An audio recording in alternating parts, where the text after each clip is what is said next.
este momento voy a comenzar a grabar.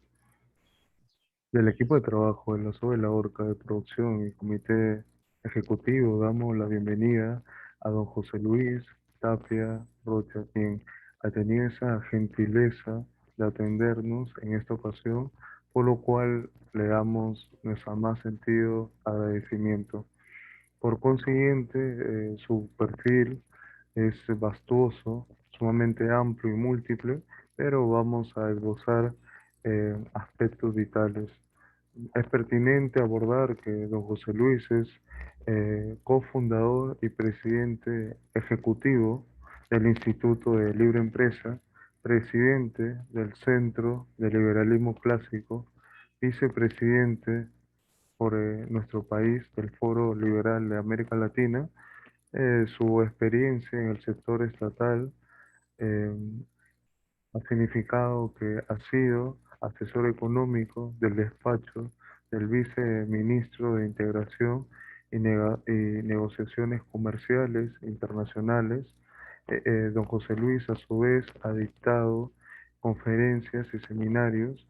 Además de ello, presentado libros, concedido entrevistas y recibido becas de capacitación en la Argentina, Australia, Bolivia, Brasil, Colombia, Corea del Sur, Singapur, Hawái, etc., etc. Es autor de los ya conocidos 42 estrategias efectivas de liderazgo empresarial, cómo vender ideas liberales y en economía y libertad. ¿Cómo está usted, maestro? Gracias, Yohei, por tu amable invitación. Hay muchas personas que se mantenían distantes, un poco ajenas al movimiento de las cinco reformas, porque de una u otra manera, hay que decirlo, habían depositado lo que podíamos llamar algún tipo de esperanza en otro tipo de opciones, pero que éstas a su vez han ido desvaneciendo y por lo cual eh, todo este cúmulo de individuos han acercado. Lo que sí es también un dato revelador es que pocos entienden que la esperanza pausible de nuestra región son las cinco reformas, puesto que no hay nada igual.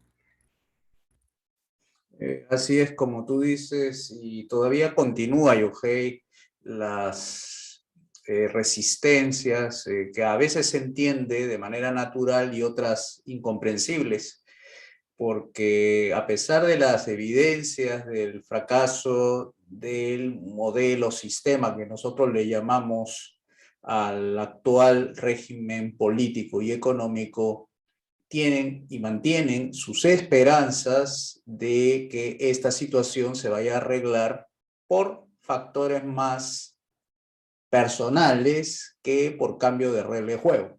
Y nosotros lo que señalamos es que las reglas de juego son las que deben cambiar y no las personas, ¿no? Por esa razón es que tenemos esas resistencias que a veces parecen inverosímiles porque los hechos por sí mismos revelan que no es el cambio de personas lo que va a originar el cambio en el país, sino es el cambio de regla de juego, y por ser estas entidades abstractas es la que está originando pues esta falta de apoyo masivo, ¿no? Porque hay apoyo, sí, eso sí, tenemos en cierta manera que reconocer, tenemos apoyo, pero no decididos, no comprometidos a fortalecer, por ejemplo, un movimiento del tipo que nosotros estamos impulsando, que es el Partido de Evolución, el Foro Liberal de América Latina, y otras instituciones grises, o sea, no políticas, pero que sí le interesa la política, como el Instituto de Libre Empresa, el Centro de Liberalismo Clásico, la Academia Cristiana de Ciencias Políticas, y otras más que por ahí hay digamos, de nuestro conocimiento. Así que, bueno, Sin embargo, sí hay avances y eso alienta, ¿no? Ah, porque las 5 reformas del maestro Mansueti no solamente es adecuado leerlas, sino más que todo trabajar de manera ardua y tenaz para poder implementarlas y de esa forma salir del atraso que vive, que vivirá y seguirá viviendo toda nuestra región.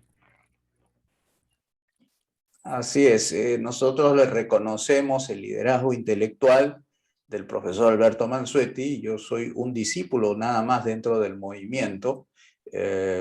No me considero un intelectual, he hecho cosas intelectuales bien atrevidas, poniendo títulos a algunos libros, por ejemplo, una de ellas, ¿no? Cómo vender ideas liberales, pero era un título más llamativo, pero que no, digamos, no es, digamos, el único libro. Hay muchísimos mejores que he escrito, y uno de ellos es el del profesor que se llama Las leyes malas, y es un libro que yo recomiendo que lean, porque ahí está la razón de por qué decimos que hay que cambiar el sistema, hay que cambiar las leyes, ¿no? En el sentido institucionalista, ¿no? Hay muchas escuelas dentro de la economía que hablan sobre aspectos políticos y su dinámica.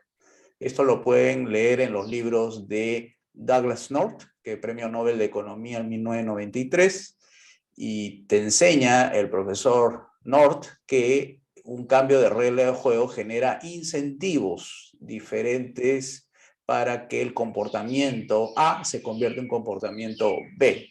Entonces el profesor Mansueti, en su libro La ley es mala, desde su perspectiva como abogado y ciencias políticas, él señala que las leyes malas es la que está generando malos comportamientos, premian al ineficiente, castiga al eficiente, y eso origina pues estos comportamientos a veces inusuales, ¿no? La economía tiene un sector formal y un sector informal. ¿Dónde está la mayoría de la gente? En el sector informal. Entonces uno se dará cuenta pues que el 65%, algunos datos revelan así, están en el sector informal de la economía. Viéndolo un punto de vista laboral, el 75%. Viendo un punto de vista general de toda la economía, Norman Loaiza del Banco Mundial señala que estamos en el 65%, que él fue un invitado, incluso creo que escrito para el Banco Central de Reserva, y él ha señalado eso. Bueno, son datos reveladores, ¿no? Y todo esto, pues, gracias a contribuciones intelectuales, como repito, la del profesor Mansueti, que permite entrar en soluciones. En eso sí, yo quería señalar, y si hay algo que nos diferencia del resto, es que proponemos más que las críticas en sí que le hacemos al sistema. Ni siquiera las personas las criticamos, sino criticamos el sistema. Las personas podemos estar equivocadas, pero los sistemas, cuando fallan, fallan y se llevan a todos los que administran el sistema. Y ahí tenemos los cambios de ministros a cada momento, pidiendo vacancia al presidente actual que tenemos, Pedro Castillo, como si eso fuera la solución, ¿no? Pero ahí está, digamos, la contribución intelectual que permite advertir, pues, algunas veces permite advertir estos problemas, cómo se atacan, cómo se solucionan, ¿no? Las 5 reformas liberales son totalmente amplias, ambiciosas, muy vastas, pero por sobre todo totalmente realizables, las cuales tienen como piedra angular el bienestar humano y el devolverle a las personas dos cosas, dos binomios, el poder y que éste se le arrebate, se le quite al Estado. Así es como dices tú. Nuestra propuesta son devolver poderes, libertades, las funciones propias de las personas que le han sido usurpadas y los recursos, ¿no? Que con esos medios económicos pudieron haber logrado muchísimos sueños, esperanzas cumplidas, pero que ahorita se encuentra en manos del gobierno y se le sigue usurpando. Entonces, nuestro proyecto se llama La Gran Devolución, porque devolver las libertades, devolver los recursos de las personas y devolverles sus funciones naturales como seres humanos requiere pues de un gran esfuerzo político, económico, incluso social, para restablecer lo que previamente había sido lo que era de las personas, de los individuos, ¿no? ¿Cuáles son aquellas reformas que necesita nuestro país y toda la región, sabiendo de que, como ya lo menciona el maestro Mansueti, son cinco, ni una más, ni una menos, no seis, no siete, y que las ha investigado de manera muy consuetudinaria a lo largo de ya varios años a través del ya aclamado Centro de Liberalismo Clásico. Las reformas son cinco: reforma política, reforma económica, reforma educativa, reforma de salud y reforma de pensiones. No es un invento del profesor o arbitraria la cantidad de reformas, sino que estas se basan en estudios, en encuestas, en sondeos, donde refleja que las principales preocupaciones de los peruanos y de los latinoamericanos son básicamente, a veces cambian de orden, pero son básicamente lo siguiente. En el Perú, solamente voy a citar el caso peruano, en el orden, era comenzando con que a la gente no le alcanza el dinero. Eso sale en las encuestas de Datum, de Ipsos. No me alcanza el dinero, es un problema que le aqueja al peruano. Después, en segundo lugar, la inseguridad. Teme ser asaltado. En tercer lugar, no tengo trabajo. Se encuentra en una situación de desempleo.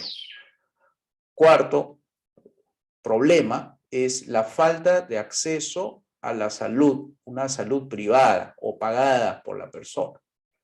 Y uno va encontrando que todas ellas, todos los problemas que van apareciendo, encajan en cada una de las cinco reformas. La reforma política ataca el problema de la inseguridad. O sea que mayor seguridad depende de una voluntad política. En el tema de no me alcanza el dinero, encaja en la reforma económica, que eso ya no es un tema que le corresponde al gobierno, sino que debe liberalizar los mercados, privatizar los mercados y aperturar o desregular los mercados. Entonces, segundo problema del dinero corresponde a la parte económica. Después, ¿están preocupados por el tema de la salud? Reforma de salud. ¿Están preocupados por la educación de sus hijos? Y sale la reforma educativa. Y hay personas que, como tampoco le alcanza el dinero, a los que trabajan, hay pensionistas que tampoco le alcanzan sus pensiones. Reforma económica.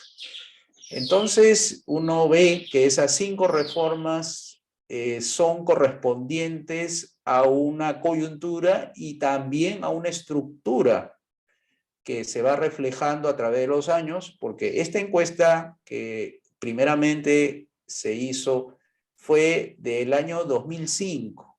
Luego cito esta encuesta última de Datum del julio del 2020, y cuando nosotros iniciamos nuestro partido político, la encuesta es del año 2017. Y entonces uno ve una trayectoria del tiempo que los problemas se han mantenido. Como repito, algunas suben. Por ejemplo, en estos momentos, si tú les preguntas su prioridad de las personas, te va a salir el tema de salud en primer lugar. O sea, quiere vacunarse para poder ejercer su empleo, encontrar empleo y seguir trabajando para que le alcance el dinero. Entonces, no cambia nada en la estructura, pero a veces cambia el orden. Algunos momentos la inseguridad sube como primer lugar y baja el tema económico en segundo lugar. Pero sigue siendo los 5 temas que le preocupa a cualquier persona aquí, en Guatemala, Costa Rica, El Salvador, Ecuador, México, Uruguay, Paraguay, Chile, siguen siendo los mismos problemas que coinciden, y por eso nosotros pertenecemos a un foro llamado Foro Liberal de América Latina, y que a su vez tiene sus centros de apoyo en formación, que es el Centro de Liberalismo Clásico, el Instituto de Libre Empresa, la Academia Cristiana de Ciencias Políticas, que también en sus conversaciones, reuniones, reflejan los mismos problemas en América Latina. Son realidades distintas, pero tienen los mismos problemas con algunos matices, pero son básicamente los mismos. Y todo ello despierta la agonía, la rabia casi sin razón de aquellos burócratas de escritorio acostumbrados a subsistir de las jugosas rentas estatales, pero que ello termina siendo em, algo contraproducente con lo que la gran mayoría deseamos en el hoy por hoy. Es lo que tú llamas el status quo, o Milton Friedman también, premio Nobel de Economía, tiene su libro, o su paper, mejor dicho, que se llama La tiranía del status quo. Las resistencias naturales de los burócratas es al cambio, ¿no? Sin embargo, esto no es tan cierto como lo plantearon nuestros, digamos, personajes en el ámbito peruano, que hicieron del tema del cambio un castigo para los burócratas. Y me río un poquito, ¿por qué? Porque cuando quisieron hacer en los 90 en el país el cambio que representaba en ese momento Mario Vargas Llosa y su grupo del Movimiento Libertad, dijeron que los empleados estatales y la burocracia, la gran burocracia que en ese momento había, y existe hasta ahora, por cierto, les iba a quitar mediante despidos, ¿no? O sea, se iba a reducir el tamaño del Estado, se iba a mandar a la calle a 1 millón de burócratas, y eso tuvo una resistencia natural en los empleados estatales, que en ese momento se organizaron y se alinearon bajo la propuesta, que en ese momento era distinta, del ingeniero Alberto Fujimori. Pero el señor Alberto Fujimori, una vez que ingresó al gobierno, hizo exactamente lo contrario a lo que esperaban los burócratas nacionales, los que vivieron de las rentas. Un poquito de historia, nada más cortita. El señor Alan García, que en paz descanse, él se le conoció como el presidente que empujó el mercantilismo empresarial. Él y sus 12 apóstoles, se refería a 12 grupos económicos que existían en ese momento, prácticamente fueron pulverizados cuando Alberto Fujimori impulsó, o mejor dicho, aprobó las reformas del ministro Carlos Boloña, quedando finalmente durante su gobierno del señor Alberto Fujimori de 12 a 4 grupos económicos. Los que sobrevivieron fueron grupos económicos relacionados a la industria láctea, algunos quedaron en el ámbito financiero, emergieron otros en el nivel de las comunicaciones, y esos 12 quedaron 5.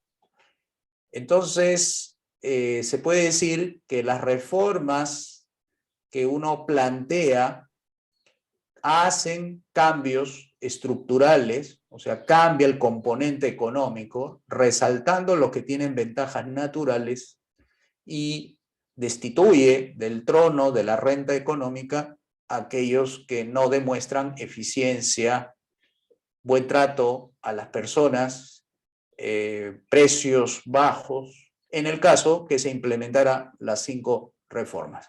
En el caso de los empleados públicos, en nuestro concepto, no serían maltratados como aparentemente dicen los detractores del liberalismo económico, sino que nosotros advertimos tres posibilidades.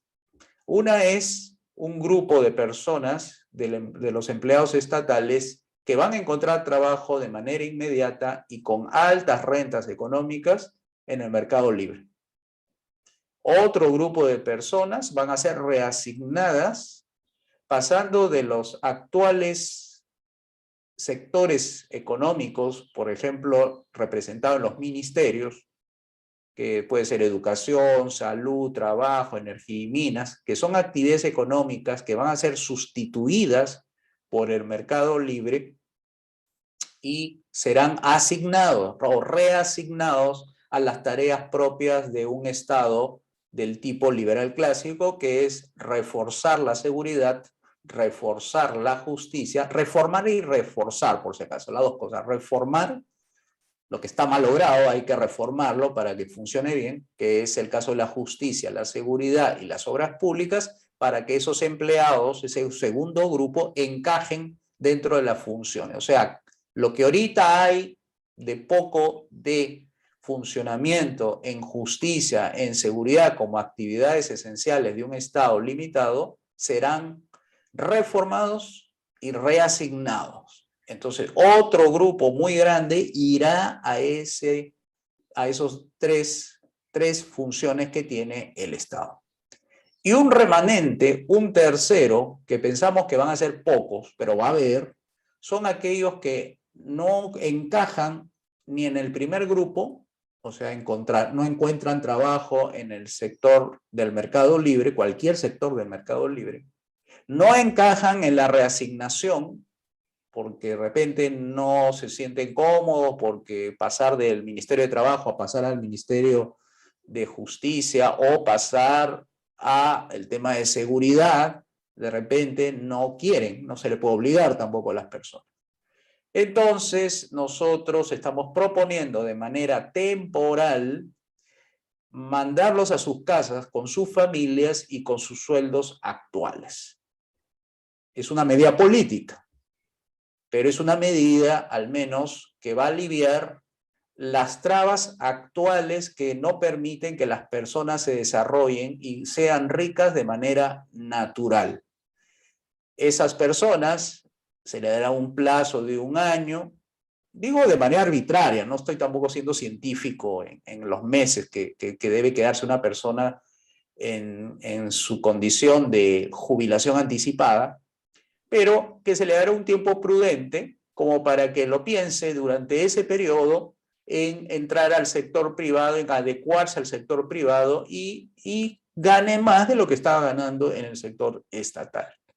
Esos son los 3 efectos que pasarían, al menos para el conjunto de reformas, en el caso de los empleados estatales, en el caso de la burocracia estatal. En el caso de las rentas, esa que tú has señalado, de estos que viven de las rentas, que sacan provecho de las leyes malas, estas que hemos mencionado, que generan comportamientos injustos, obviamente se va a tener que adaptar a las nuevas reglas de juego.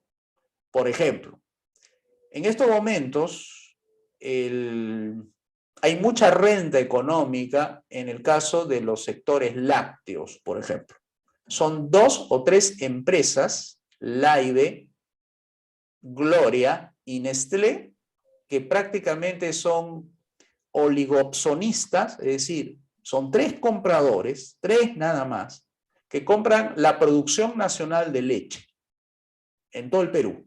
Y son ellos los que también venden leche a nivel nacional. O sea, son pocos compradores y ellos también son los únicos que venden leche. Entonces tenemos un sector oligopsonista, es decir, de pocos compradores para muchos vendedores, y también son oligopolistas, que son pocos vendedores para muchos compradores.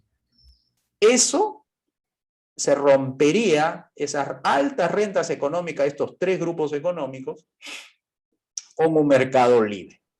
No se le va a, digo, de parte del gobierno, a quitarles la posibilidad que compitan. Es decir, no lo vamos a sacar por la fuerza a esos tres. Simplemente vamos a añadir cientos de competidores de todas partes del mundo para que agreguen más competencia, mejoren la calidad y bajen los precios. De lo que ahora vale el tarro de leche 3 soles, con nuestras medidas de las 5 reformas, bajarán de 3 soles a 1,50 sol. Es lo que hacemos de estimado, porque son 36 impuestos que en estos momentos nos está cobrando el gobierno, y esos 36 impuestos se meten, quieras o no, dentro de la estructura productiva, entre ellas la de estas tres empresas.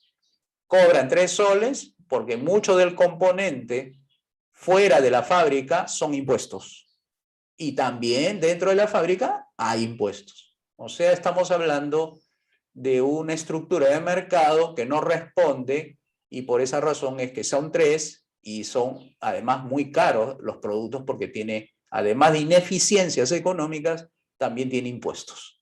Eso cambia completamente las rentas económicas. Cuando hay más competidores, la renta se distribuye entre muchos, pero cuando hay pocas empresas, la renta se distribuye entre pocos, y por eso ganan mucho.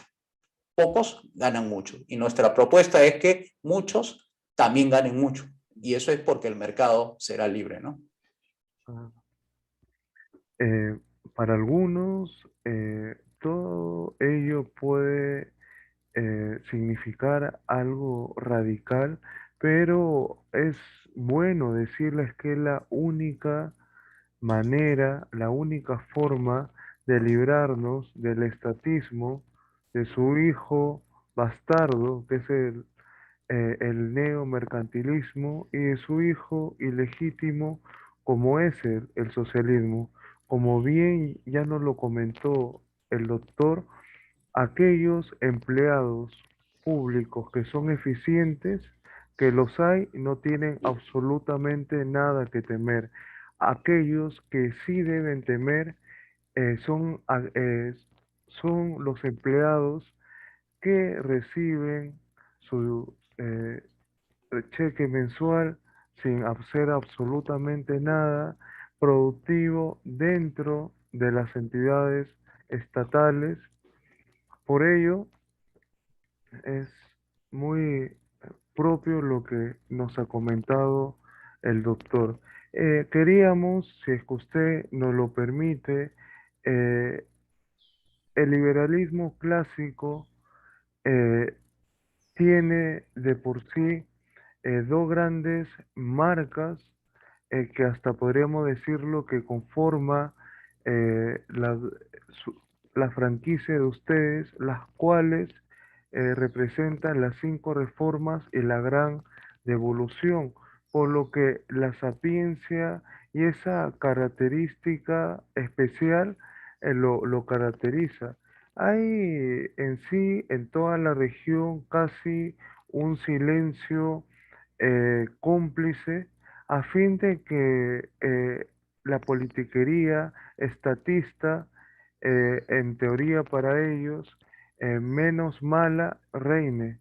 Entonces, eh, para el liberalismo clásico, para esas 5 reformas para el mercado, ¿qué es lo que eh, puede significar ese ataque que recibimos casi criminal en nuestra vida y que siempre las tenemos más de una vez? Mm, Si no te entendí bien, ¿te refieres a ataques de orden político a la propuesta política? Los anarcocapitalistas. Ah, ok. Bueno, los señores de ese espectro político, nosotros lo respetamos, nosotros pensamos que son personas que aportan al debate político, y realmente no estamos en contra de ellos. O sea, como personas son buenas, son bien intencionadas, solamente que sus propuestas nos parece que no son adecuadas para enfrentar políticamente al adversario. O sea, nosotros no estamos contra ellos, sino estamos en contra del socialismo, del marxismo cultural, del marxismo clásico. Solamente que si escuchamos que algo no es correctamente interpretado de nuestra propuesta, entonces nosotros salimos a aclarar, pero realmente no son ellos los que nos preocupa. Nos preocupa es el gran enemigo que tenemos al frente, que es el estatismo, ¿no? Representado como un gobierno que se sale de los límites naturales, de los límites convenientes, de los límites morales, y no son ellos el gran problema. Entonces, son compañeros de ruta, tienen su propia lucha. Sin embargo, nosotros pensamos que nuestras propuestas son más efectivas y pensamos que de esa manera podemos triunfar. Si hay algo mejor que las 5 reformas y nos los presenta y nos los sustenta, apoyaremos esa propuesta que presenta. Mientras no exista un proyecto político, no existan propuestas que nos convenzan que es mucho mejor a las 5 reformas, mantendremos las 5 reformas como un programa de transición que piensa sacar al Perú y a los países de América Latina del socialismo para llevarlo al capitalismo liberal. Eso es nuestra visión respecto a ellos. Como repito, no nos preocupa a ellos, nos preocupa es el gran enemigo. ¿Usted considera, viendo los casos cubanos y venezolanos, que la política nos va a hacer que tengamos que emigrar a un país extranjero? Ya lo comentaba el expresidente español José María Aznar, que si bien es cierto, la política no puede hacernos sentirnos de manera satisfactoria a todos, pero que de una u otra manera este nos involucra, porque ahorita hay un gran rezago en la sociedad que se evoca de manera casi unánime, la cual representa a la voz de que la política me es ajena, soy apolítico, puesto que no me da de comer, ni me viene, ni me va. Totalmente cierto, como dice Yohei. Las personas piensan que alejándose de la política se aleja uno de los problemas. Nosotros pensamos al revés. Si se aleja, la politiquería, básicamente, la politiquería va a ir por ti y va a ir a quitarte recursos.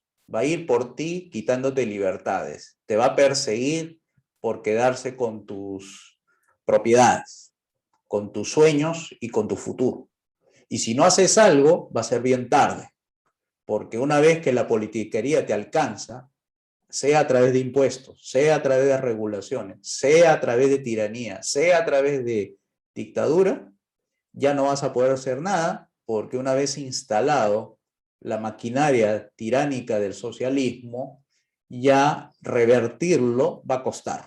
Por eso decimos que el mejor seguro, la mejor póliza contra la usurpación, contra esa pérdida de esperanza, son las 5 reformas. Es el proyecto, la gran devolución, porque ahí está la clave. No es porque nosotros lo decimos, simplemente porque si uno revisa la historia, vamos a ver, vamos a observar que países que han estado bajo el comunismo, pongo en ejemplo una de ellas, República Checa, vemos cómo se sale con privatizaciones, desregulaciones y aperturas de mercados, y los hechos confirman que esa ha sido la ruta. Ahora tenemos a República Checa, uno de los países más estables y más desarrollados de Europa Central, que ofrecen tasas de empleo bien altas, más encima que la media en la Unión Europea, y también ofrecen seguridad, es decir, en las calles pueden caminar tranquilamente, y además puede ser un país que puede dar una buena lección de cómo se sale de un régimen tiránico.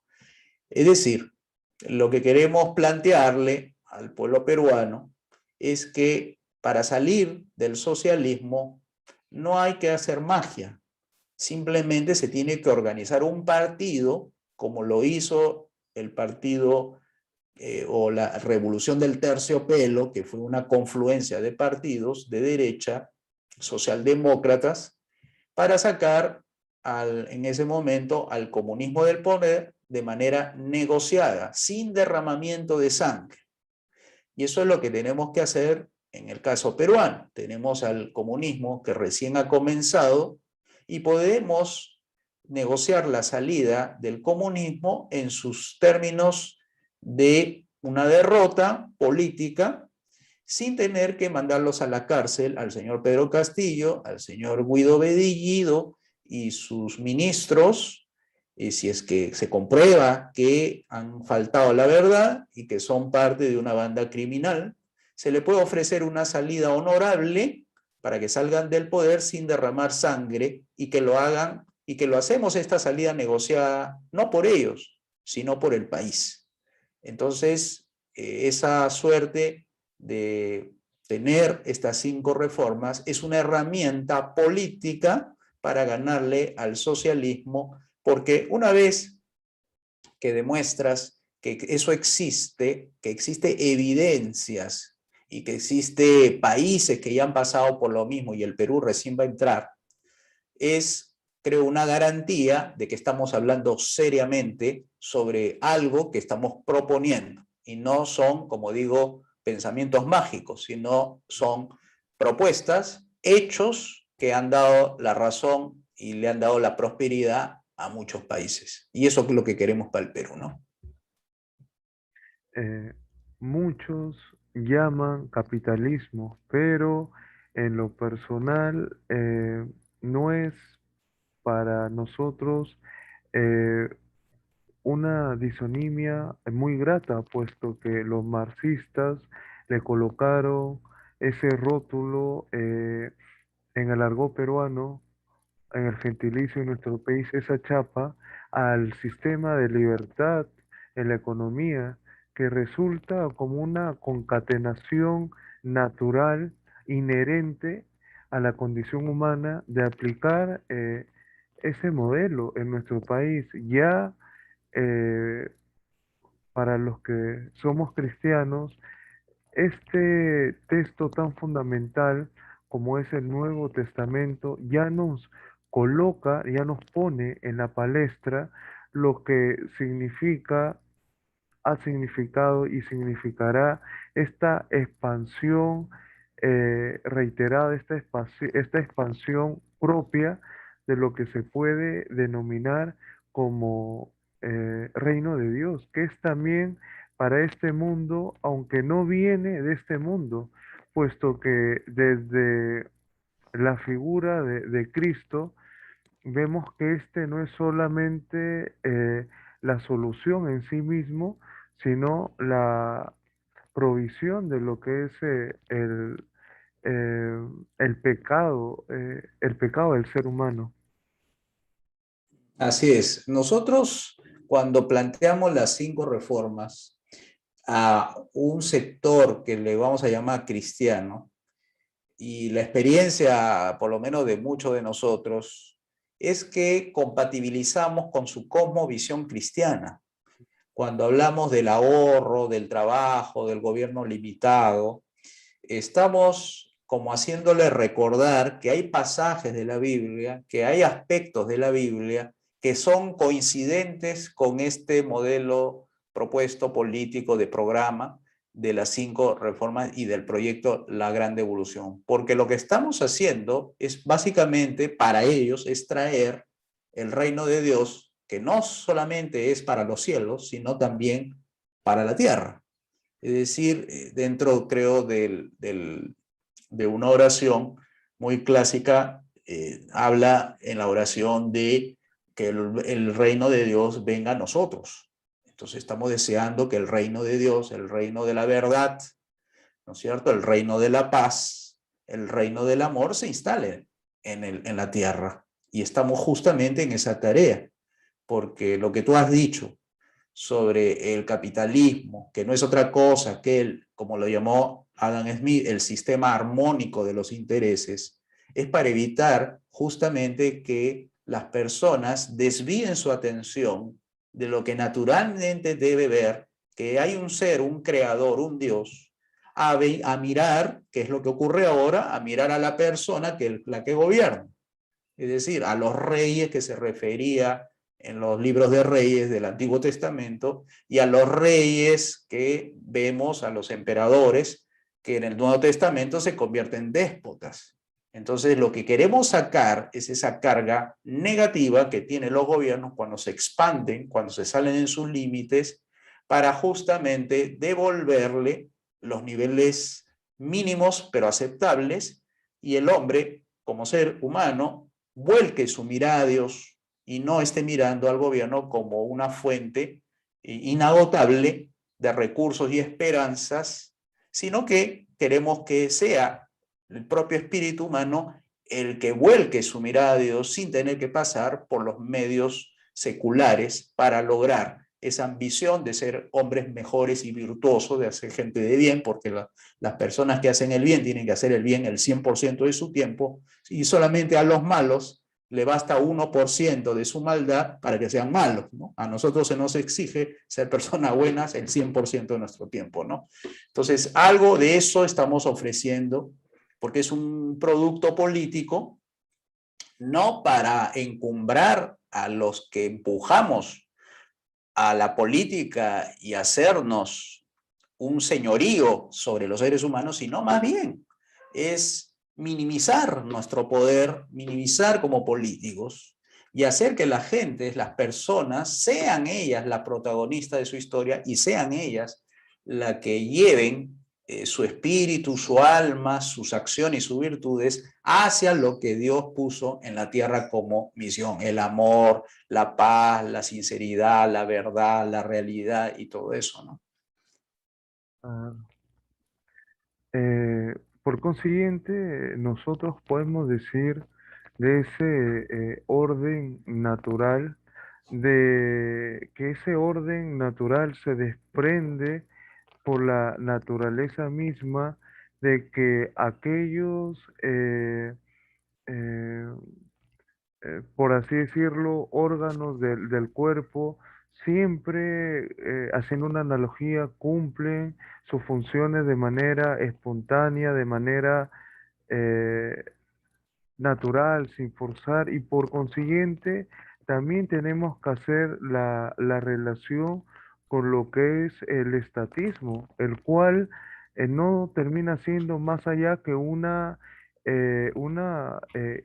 utopía casi irremediable, casi insostenible, irrealizable, el cual no termina siendo un problema en lo que respecta a la tan vapuleada meritocracia, sino que vemos que este sistema no funciona en sí, porque como usted bien nos comenta, estos politiqueros no lo entienden porque simplemente, y disculpando la expresión, no se le pega su reverenda gana, o en sí no les conviene, porque si las personas tuvieran las herramientas necesarias a la mano, si tuvieran eh, eh, las formas adecuadas, el sistema liberal de gobierno, eh, un gobierno limitado, eh, fuera lo más propio, porque eh, nosotros, la gran mayoría, somos liberales clásicos, los cuales también tenemos un ejercicio continuo de la política misma y hacer política con docencia y y sobre todo por esa misma vocación, siendo veraces, congruentes, decentes, probos. Ujú. Nosotros en el movimiento de 5 reformas en América Latina decimos que la política es el arte de hacer posible lo justo, necesario y conveniente por medios pacíficos, que es la gran diferencia con los estatistas, con los politiqueros, ¿no? Que para ellos hacer, según ellos, lo justo, lo necesario y conveniente, pasa por métodos violentos. La obligación, el control, la fiscalización, la persecución. Y nosotros más bien planteamos por medios pacíficos, en todo lo que corresponde al gobierno. Y ahí hacemos también otra diferenciación, porque para nosotros las materias que corresponden al gobierno son justicia, seguridad y obras públicas. Para los estatistas, para los socialistas, para los mercantilistas, son otros temas, adicionalmente esos que he mencionado: la salud, la educación, la alimentación, la vacunación, el trabajo, el empleo, la cultura, y así una lista interminable, que piensan que el gobierno está para eso, ¿no? Nosotros decimos que no, están equivocados o mal informados, y pensamos que esa materia de gobierno solamente se circunscribe a 3. Entonces, cuando la política la vemos así, como el arte de hacer posible lo justo, lo necesario y conveniente en materia de gobierno, nos diferencia de ese otro grupo que ellos ven que no solamente por medios pacíficos, sino también por medios violentos, no solamente en materia de gobierno, sino en materia económica, social, cultural, etc. Entonces, eso es lo que dejamos bien claro a todos los que nos siguen, y para eso estamos haciendo también, como tú lo haces, docencia política con aquellos que postulan, para que sepan bien el mensaje que deben llevar a nuestros compatriotas, porque nuestros compatriotas han sido tantas veces engañados que hay que enseñarles a pensar fuera de la caja, porque nosotros sabemos que las personas no tienen la culpa porque han heredado una educación, un sistema de valores que son ajenos a una realidad del ser humano, ¿no? Eso de que un gobierno debe comer a las personas. Eso no es natural. Las personas han nacido para realizar el esfuerzo humano de alimentarse, de vestirse, sino porque le ha dado Dios cerebro, manos, brazos, fuerza motriz, inteligencia, para que otro venga y reemplace todas esas aptitudes y facultades por un deseo de un gobierno de regalarle fuentes de alimentación, de empleo y todo ello. Suena ilógico, como tú lo señalas, Yohei, ¿no? No es natural que una persona, teniendo brazo, inteligencia, fortaleza, renuncie a esa capacidad de pensar cómo llevar el pan a su mesa, a su familia, cómo hacerse de empleo.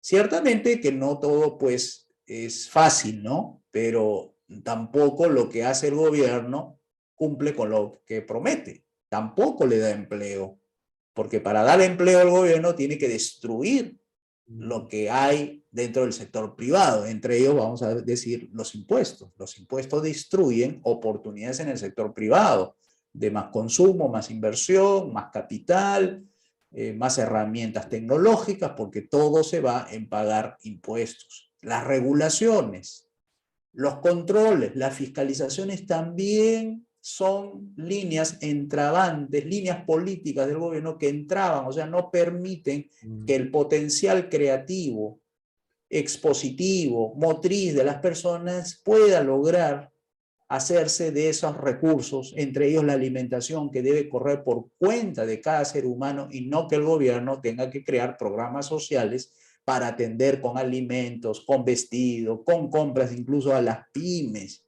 Eso es algo también antinatural. Una empresa privada, ¿cómo va a venderle al Estado? Como si ese fuera su mercado natural, y muchas empresas se crean con ese propósito de venderle al Estado, y hay cursos que se le enseñan a los pymes a venderle al Estado. Fíjense hasta dónde hemos llegado. Es una entidad política, el Estado es una entidad política, no es una entidad económica. Entonces estos asesores de pyme que les enseñan a vender al Estado, en realidad le están haciendo crear un mercado, o hacerles creer que hay un mercado con el gobierno. Con el gobierno no se negocia. Todo lo que las pymes compran son producto perdón, todo lo que las pymes venden o lo que el gobierno compra es producto de impuestos. O sea, ese impuesto al tarro de leche, ese impuesto a la mesa que compró para hacer funcionar su negocio, a la computadora, ha salido de sus propios bolsillos de las pymes. O sea, te quito por el bolsillo derecho y yo te compro y te doy dinero por el bolsillo izquierdo. Pero es el dinero que ya previamente le sacó. ¿Dónde está ese negocio? ¿No? Si el negocio de quitar para darte es lo mismo que un ladrón viene, te roba y te devuelve lo robado. ¿Dónde está el negocio? Entonces, eso hay que educar a nuestros compatriotas. Hay que retornar al sentido común, que es el menos común de los sentidos, para que nuestros compatriotas puedan encontrar o que le haga sentido lo que es natural para ellos, que encargarse de su propia vida y no que el gobierno se encargue de ellos como si fuese algo natural, ¿no? Ah, y el tiempo que tomaría esta transición, por así decirlo, porque hay muchos que tienden malamente a la suposición porque quiera que no te hablan, te dicen de manera airosa eh, distintas formas, visiones a veces cerradas, múltiples, pero siempre es necesario comentar eh, ejemplos, ejemplificar para que se entienda de primera mano. Y, por ejemplo, estos tigres asiáticos, o en todo caso estos leones africanos, que los indicadores muestran aprox entre 5 a 10 años, pero siempre señalando y recalcando que ello se da cuando las medidas y políticas sean las correctas. Y ahí es donde tenemos que hacer énfasis para que se apliquen todas las reformas, y el dato fundamental es que se apliquen de manera simultánea, porque en- sí,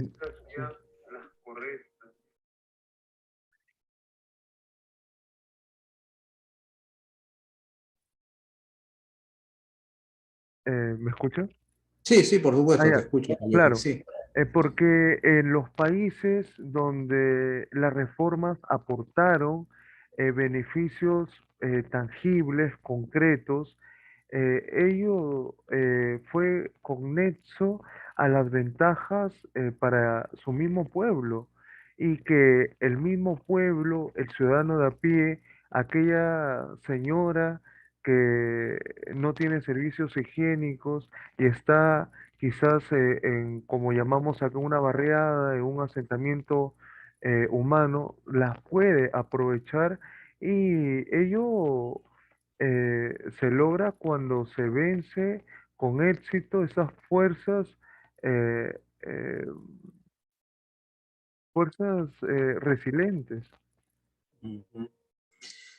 Fíjate, fíjate que lo que tú acabas de decir tiene bastante razón. Nuestras propuestas son fuera de la caja, o sea, nuestras propuestas no son muy naturales de entenderlas de primeras, porque primeramente no hay un patrón, digamos, que las personas puedan encontrar fácilmente para que puedan establecer una conexión con una realidad. Por ejemplo, a mí me hicieron preguntas, ¿no?, sobre el tema de la SUNAT. Ustedes proponen que debe disminuirse y eliminarse impuestos de 35, en total hay 36, y quedarnos con uno solo. Entonces, eso como que no le hace sentido, porque dicen inmediatamente, ¿y cómo vas a financiar todo lo que existe? O sea, la idea de ellos es como que mantengamos las cosas como están, pero haciendo mejoras de lo que existe. Y nosotros lo que le estamos diciendo no es que queremos hacer mejora de lo que existe, sino es cambiar lo que existe por otro sistema. Entonces eso es resiliencia, o sea, es decir, está saliéndote de los patrones comunes de razonamiento en base a la realidad, lo que ellos ven, contra una propuesta, contra algo que no está aproximado a la realidad para lograr justamente otras situaciones que no son las que ellos ven naturalmente. Pasar de ese estado, o sea, concatenar pensamientos habituados a pensar en lo que ven y pasar a otro donde no está habituado a pensar de esa manera, requiere justamente de hilos conductores. Hilos conductores. Y eso sí, los conductores a veces no pueden ser demasiado detallados y abordados. A veces uno tiene que comenzar por desaprender, o sea, por realizar esfuerzos, por dejar de lo que ya había aprendido y pensar de otra manera. Las suposiciones, las premisas, las verdades que estaban instaladas en la mente de estas personas, para un momento dado, sin hacer, digamos, demasiado grosero con lo que ha aprendido, va a tener que ser desde simplemente conceptos distintos a decirle que tu pensamiento está totalmente equivocado, porque lo que sucede cuando uno comienza así es que hay una resistencia al cambio, porque se siente ofendido, piensa que todo lo que ha estado ahí es equivocado, o por lo menos si hay una resistencia natural, piensa que tú estás loco, que tú estás equivocado y que lo que tú estás planteando son cuestiones inviables, utópicas, que no corresponden a una factibilidad y que estás soñando. O sea, llegan a ese plano cuando hay resistencias que no están dentro de su caja, ¿no? Entonces hay que ser tal vez un poco bastante delicados al plantearle nuestros problemas. Por eso que las instrucciones que damos a nuestros seguidores, militantes, dirigentes, es que primero escuchen a las personas, escúchenlas sus problemas, traten de ser escuchantes activos, o sea, tomen nota de aquellos problemas, de aquellas supuestas soluciones que tienen en la cabeza nuestros interlocutores para ver sus zonas de acuerdo.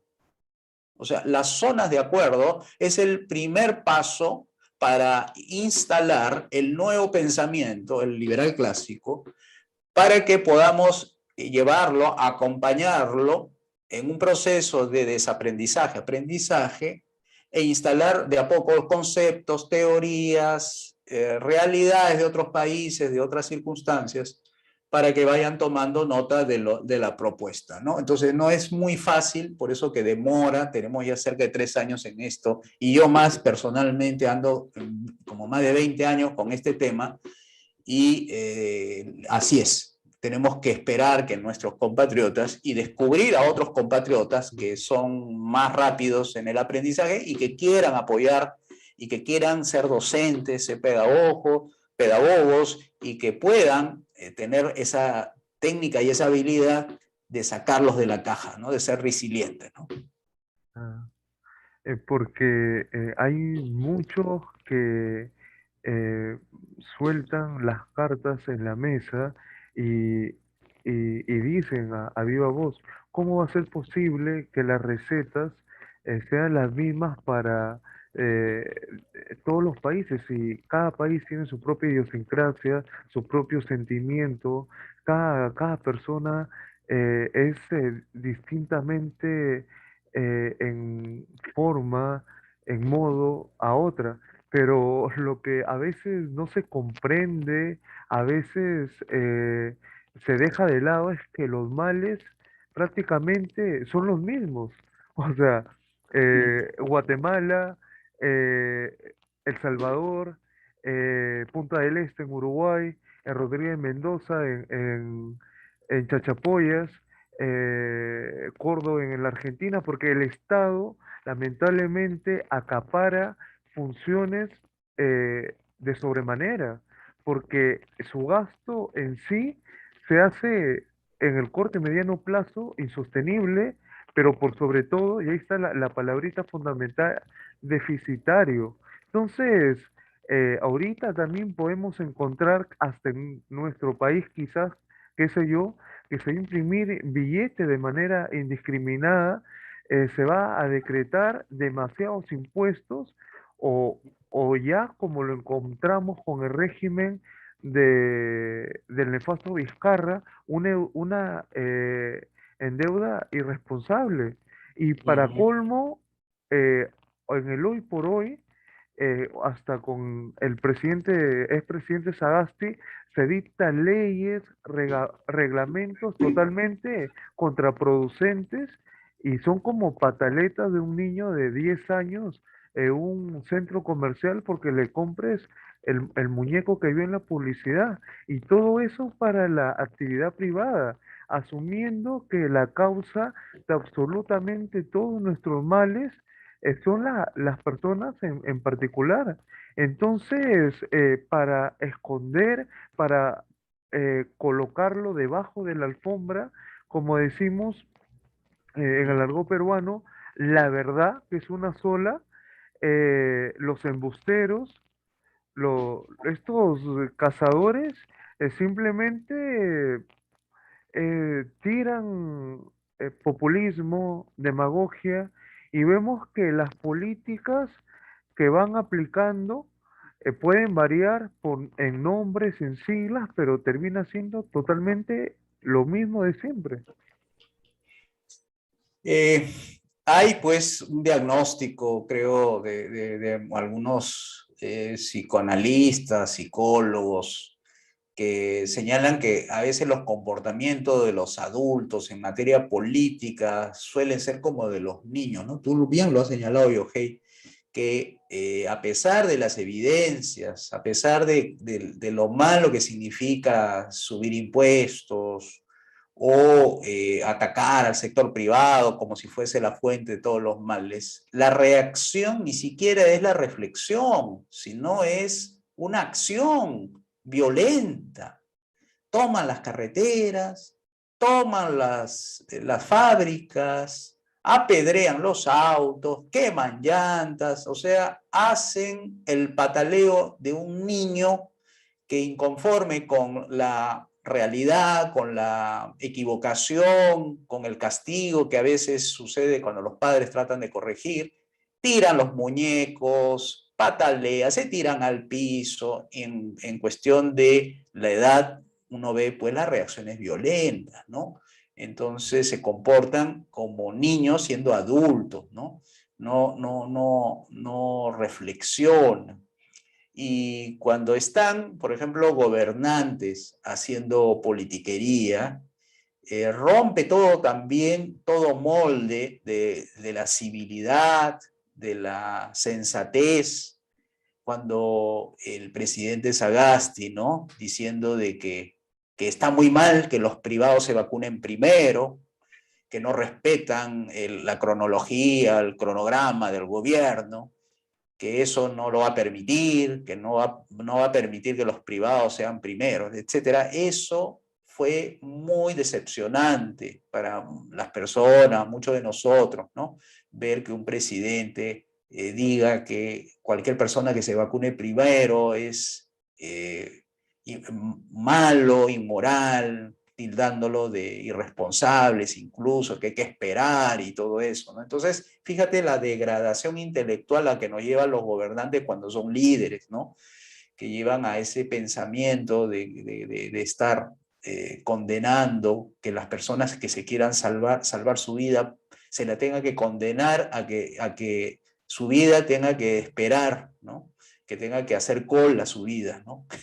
Eso es algo increíble, pero a eso es lo que ha sucedido, ¿no? Y hay que también ser conscientes y reconocer nuestros errores. Yo por lo menos trato de darme cuenta de que hay errores de nuestra parte cuando decimos estas cosas solamente pueden haber avanzado cuando lo bueno, cuando lo correcto no ha hecho nada en su lugar, ¿no? Hay creo una frase bien conocida que circula entre todos nosotros, ¿no? Dice, el mal avanza cuando los buenos no hacen nada, ¿no?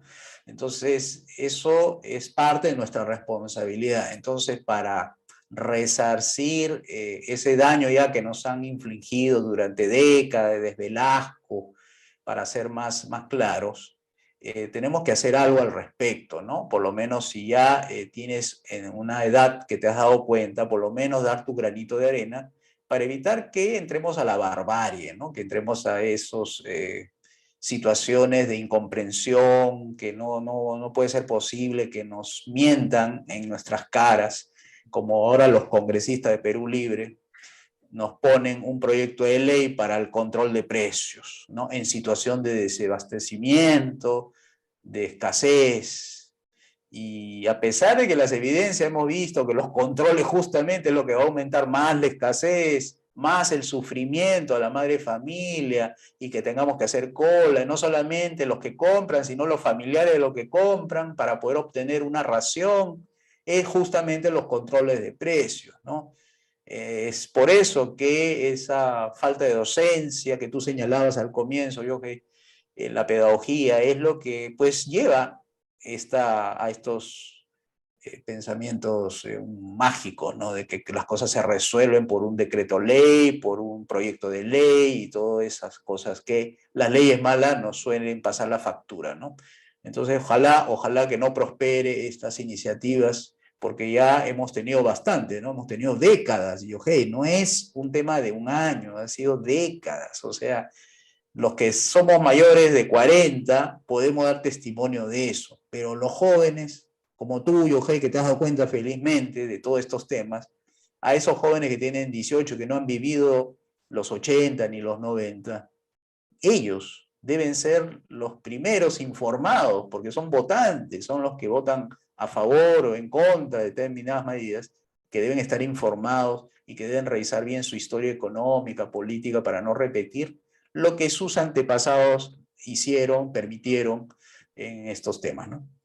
Ah, y lo más curioso, lo más llamativo, por así decirlo, son lo que nosotros podemos tener a bien en denominar como esa derecha mala o las izquierdas duras y blandas, las cuales quieren postular cuando se nos dice de manera abierta, ¿por qué no un modelo mixto? Y hay otros que se ponen de pie, piden el uso de la palabra, que se les alcance el micro, hasta suben a la tribuna y dicen una tercera vía, pero ahí volvemos y recalcamos que eso ya lo hemos tenido y no sirve para nada.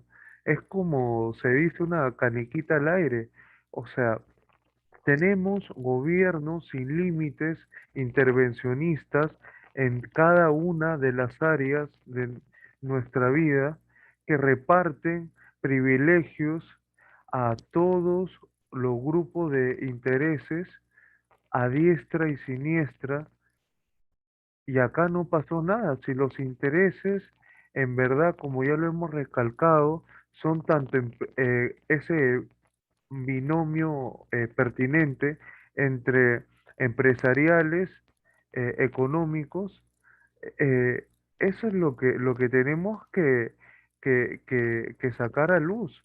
Porque si nosotros vimos, por ejemplo, en Sudáfrica con Madiba, con Nelson Mandela, el famoso apartheid, donde separaba legalmente entre los blancos y los negros, aquí también podemos decir que hay un apartheid a lo perucho, a lo netamente criollo, a lo aserranado, también o sea, segregacionalista, que nos divide, que nos separa aún más, que hay unos que están en un rincón y los otros mirándote de reojo en el otro extremo, en el otro rincón, y vemos que acá no es tanto por el color de piel, sino por esas malas conexiones políticas que ya se han ido uniendo en eslabones y que han convertido y se han convertido en una gran cadena.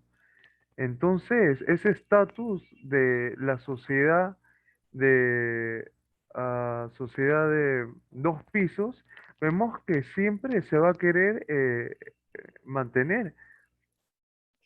Así es, como tú bien lo dices, ¿no? Es una sociedad de dos clases, la parte criolla, así como tú lo has señalado y el profesor Mansueti también lo dice, y es por los que están conectados, ¿no? Decimos, los que están conectados están en el vértice arriba, los conectados con el poder, son los que reciben los beneficios del capitalismo, que nosotros queremos hacerlo que sea para todos, y ellos son los únicos que reciben, los conectados con los ministros, con el poder político, ¿no? Ya hemos visto un ejemplo, dos ejemplos me parece, pero de uno sí recuerdo bien, de un candidato de izquierda que postulaba para la candidato presidencial, si no me equivoco, no, para candidato al Congreso, de este Congreso transicional de un año, que era de la izquierda dura, que se enfermó por el COVID. ¿Fue alguna clínica estatal? ¿Fue a salud? ¿Fue a alguno? No, fue a una clínica privada, si no me equivoco, el Angloamericana, una de las más caras de Lima, un señor de izquierda que profesaba la ideología izquierdista. Y bueno, encontró cama en el sector privado, gracias a sus conexiones, porque en ese momento no había camas. Ha tenido que influir en alguna conexión política para que le abran un espacio. Y hemos visto, ¿no? Cómo las autoridades políticas que fueron nombradas para esa luz, tráfico de camas UCI en esa luz, ¿no? O sea, ahí el pueblo muriendo, haciendo cola en las emergencias, mientras los conectados con las autoridades médicas de esa entidad paraestatal que es esa salud, sí tenían acceso a camas UCI, ¿no? Entonces, esa es la sociedad de dos clases que decimos. Los pobres que se fríen, que se perjudiquen con el socialismo y sus hospitales y su educación estatal. Pero los hijos de los conectados, de los que son de izquierda y que dicen que el Perú tiene que ser igualitario, los mandan a los colegios privados, los mandan a las clínicas privadas y que ahí está pues la fuente de su bienestar, ¿no? Entonces, entre lo que dicen y lo que hacen los de la izquierda hay una inconsistencia, ¿no? Es la falta de integridad, ¿no? Porque tú dices una cosa y haces otro, no eres íntegro.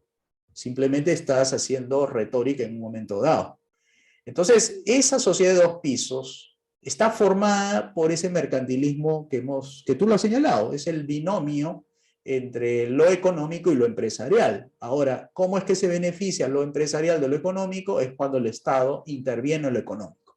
Y ahí decide quién se hace rico y quién se hace pobre. Y lamentablemente, nuestros compatriotas han votado por un sistema que permanentemente los tiene pobres. Entonces nunca van a salir, o por lo menos la gran mayoría no va a salir, sino una poca minoría ha salido por conexiones propias del mercantilismo y ha abierto un poquito, digamos así, los mercados en los 90, pero que no es suficiente y ahora estemos padeciendo de aquella propuesta del actual gobierno de una economía popular de mercados, ¿no? O sea, la propuesta de Perú Libre, ¿no? De sustituir a los mercados libres por una economía popular, o sea, una economía estatizada, que ellos lo denominan popular, para lograr que el Estado tenga más control, porque esa es la propuesta de ellos, más control, más fiscalización, más impuestos, y manejar la economía, y por cierto, eso va a conducir a que esa sociedad de dos pisos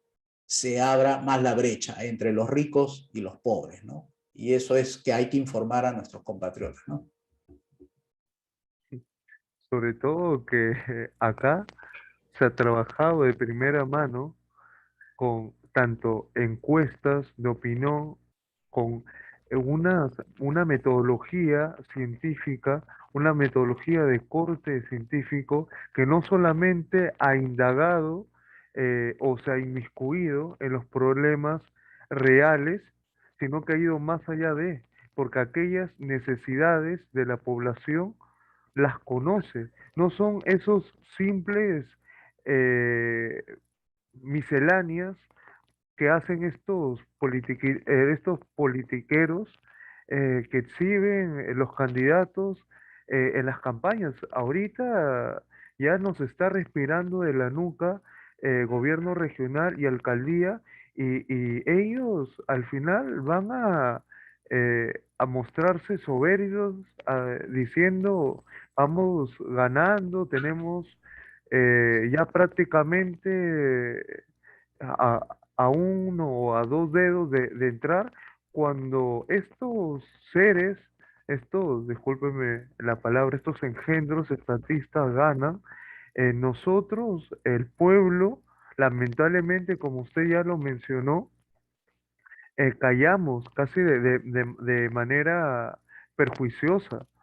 Tenemos una mayoría silenciosa y por eso perdemos y ellos nos llevan de encuentro, no por poco, sino por mucho. Así es, como tú dices. Por eso, como tú bien has diagnosticado, no hay que quedarnos de brazo cruzado. Por eso la acción política es necesaria, porque si el mal está avanzando es porque gente buena como tú y como yo no estamos haciendo lo suficiente, porque está avanzando justamente el mal. Entonces el bien para que avance tiene que actuar, no solamente mirar y observar, tiene que actuar. Y las herramientas que nos da la ciencia, lo que nos da la experiencia y sobre todo el hecho de que hay evidencias, ¿no?, científicas, es que la única manera de que esto no avance es que tengas que utilizar la herramienta política para realizar estos cambios, porque es el medio más pacífico que existe para poder lidiar con el poder, porque el poder, tú sabes, es el de las leyes, el de los presupuestos y el de la burocracia. Esos tres lo tiene el gobierno, tiene el ejército, tiene las armas, tiene el presupuesto, el gobierno tiene las leyes a su favor. Entonces, cuando tratas con el poder, tienes que hacerlo de entidades diseñadas para negociar con el poder a fin de lograr los cambios. Pero tú desde una ONG no puedes hacer los cambios. Desde una marcha no puedes hacer los cambios. No puedes hacer los cambios desde un YouTube en vivo. No podemos hacer los cambios desde la academia, porque eso es lo que decía Hayek. Hayek se equivocó ahí. Hayek le dijo a Anthony Fisher, que era uno de los que pensaba que tenía que ser política, le dijo, no, que para poder hacer el cambio tienes que ir a la academia, tienes que hacer tu think tank, tienes que organizarte y hacer papers y proponerlos y exponerlos y difundirlos, así va a cambiar la sociedad. Entonces ese mal consejo de Hayek ha originado pues, que los liberales se queden en la academia, mientras en el poder están los socialistas, los marxistas culturales, los marxistas clásicos, ascendiendo en el escalafón, en el Ministerio Público, en el Poder Judicial. Entonces nuestras instituciones que deberían protegernos, garantizar la vida, la libertad y la propiedad, se han vuelto en contra de nosotros. Esto no puede ser. Entonces tenemos que, sin temor y con bastante profesionalismo, tomar las herramientas de la ciencia, de la experiencia, de la historia y lo más científico posible, la política expresada en partidos políticos, interactuar en sistema de partidos políticos. Por eso hay que defender a los partidos políticos, porque son instrumentos de cambio, porque los partidos políticos tienen programas. Lo que nosotros vemos actualmente no son partidos políticos, son partidos electorales que entran al poder sin ninguna ideología. Bueno, esconden digamos, en su defecto la ideología, no dice que son socialistas, pero que sus medidas, su programa de gobierno sí lo delatan, que son socialistas. Entonces tenemos un espectro político de partidos, de representaciones de partidos que están girando a la izquierda. No hay partidos de derecha. Y derecha no es una palabra sin sentido. Derecha es enderezar lo torcido. Es enderezar lo que está mal. Y lo que está mal es que todos los partidos estén yéndose hacia la izquierda, condenándonos a todos con su medida y sus leyes malas a aplicar programas de izquierda, que ya sabemos en qué acaban. Y la evidencia nuevamente, Venezuela, Cuba, países que esconden sus realidades como Corea del Norte. Entonces, ¿qué hay que hacer? Bueno, utilizar las herramientas que nos da la ciencia, la evidencia, los partidos. Son herramientas para lidiar con el poder. Son entidades naturales que tienen que negociar en la política. Y para eso se necesita profesionalizarse, estudiar, aprender. La buena política te lleva a eso, a estudiar, a aprender realidad, a aprender lo que funciona. Entonces un político tiene que saber mucho de historia, mucho de economía, mucho de ciencia política, tiene que aprender derecho, tiene que aprender cultura. Esa es la buena política. Entonces tenemos que entrar en ese campo porque si no la politiquería nos va a alcanzar. ¿Y nos va a alcanzar con qué? Con más impuestos, más regulaciones, más corte de libertad de expresión, con leyes malas, leyes persecutorias, fiscalizaciones, amenazas. Entonces, cuando uno ya no soporta, se va del país. Eso es lo que hemos visto. Los peruanos se iban en las finales de la década de los 80, se iban del país. 300 peruanos que se iban y no regresaban diariamente. Más de 1.300.000 salían y regresaban 1.000.000 y 300.000 personas se quedaban en el extranjero y nunca más retornaban. En esos flujos migratorios era que el Perú exportó 1.000.000 de peruanos en las últimas 4 décadas, ¿no? Entonces, no queremos eso, queremos, si esto es nuestro país, amamos nuestra cultura, amamos nuestra historia, amamos nuestros hechos, nuestras costumbres. Bueno, no hay que dejarlo que esto caiga en manos de gente malintencionada, de gente que quiera hacer el daño. Esas declaraciones del secretario general de Perú Libre, no es solamente llegar al poder, sino es tener el poder y no soltar el poder. Fíjese, mire hasta dónde está su ímpetu, ¿no? De hacer política, ¿no? Mantenernos en el poder, quedarnos en el poder. Será la alternancia de personas, pero el Partido Comunista se quiere quedar en el poder para siempre. Entonces, es su oportunidad en estos momentos de Perú Libre de quedarse en el poder. Vamos a ver si la oposición, la vieja derecha, como decimos nosotros, logrará sacarlo del poder, pero con la actual estrategia de decir no a todo, decirle no a Perú Libre y no proponer un proyecto político alternativo a Perú Libre, yo creo que no va a poder tener éxito. Por eso aquí agradecemos mucho, Yohei, la tribuna que concedes al Partido de Evolución, cuyo miembro fundador soy yo y otros más,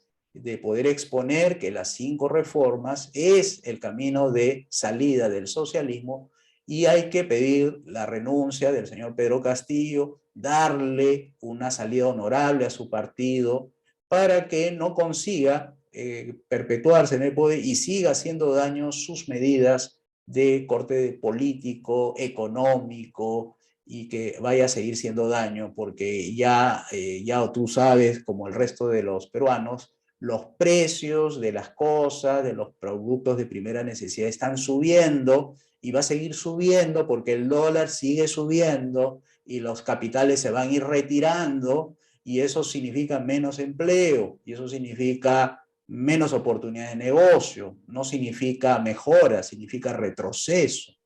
Si los señores aún viendo esas evidencias piensan que con una comisión de evaluadora de precios, una comisión evaluadora del dólar, piensa que van a resolver así los problemas, estamos equivocados, ¿no? Entonces, no es la salida es una salida política de cambio del sistema. El señor Castillo, como el señor Cerrón y todos los ministros que están en estos momentos, aun cuando lo cambiemos, pero el sistema va a seguir condenándonos a tener estas medidas a cómo hemos llegado hasta el pico de crisis institucional en noviembre del año pasado, que tuvimos en el periodo anterior 4 presidentes en 5 años. Esto no puede ser, no se puede vivir así, en medio de esa incertidumbre, y sigue la incertidumbre política.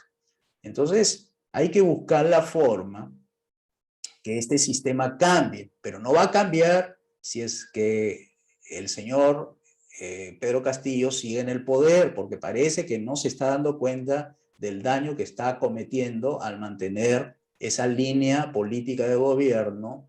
Y más aún, lo que da más pena es la vieja derecha, ¿no? Que no se esté dando cuenta del error que está cometiendo al no ofrecerle al pueblo peruano algo distinto a lo que está proponiendo el señor Castillo y su partido, ¿no? Entonces, ojalá que recapacite, ojalá que pudieran por lo menos escuchar esta pequeña tribuna de que le alcanzamos el programa de salida del socialismo para que el Perú se enrumbe de nuevo y le demos estabilidad política, económica, progreso, mejores ingresos, calles más seguras, para que tengamos una perspectiva de mejora en el corto plazo y no estar sufriendo por los precios del pollo, que ya, si antes estaba a 7, ahora está cerca de 9 soles. En pocas semanas ha subido 2 soles.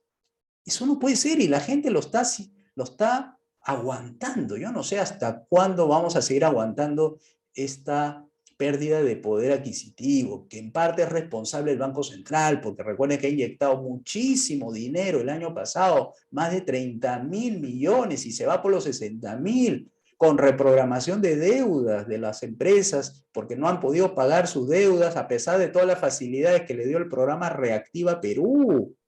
Y siguen pidiendo reprogramación porque tal como se está llevando la economía, con controles, con impuestos, va a ser imposible que estas empresas puedan surgir, Yoje. Sí. Y vale colocar y decir que todo se inicia con la tan aclamada palabra P. Por eso el ingeniero de origen guatemalteco, Jorge Chapas, eh, fue el que le llamó muy magistralmente las 4P. ¿Podría, si es que es posible, eh, hablarnos consuetudinariamente un poco de ella? Por supuesto, nosotros nos referimos a las 4P, que un proyecto es principios, proyecto, programa, plan. Mm. Esto se ha venido difundiendo desde el año 2012 de América Latina, el profesor Mansueti, el equipo, todos los que participamos, estamos en esa tarea, ¿no? Los principios que nosotros enarbolamos son gobierno limitado, mercado libre y propiedad privada. El proyecto, la gran devolución, que lo explicamos en la primera parte de tu programa. El otro es el programa, las 5 reformas, ¿no? Que hace justamente la labor de hacer posible la gran devolución. Ese es el programa. La ejecución del proyecto es el programa de las 5 reformas, ¿no? Que ya dijimos: reforma política, reforma económica, reforma educativa, reforma de la salud y la reforma de las pensiones.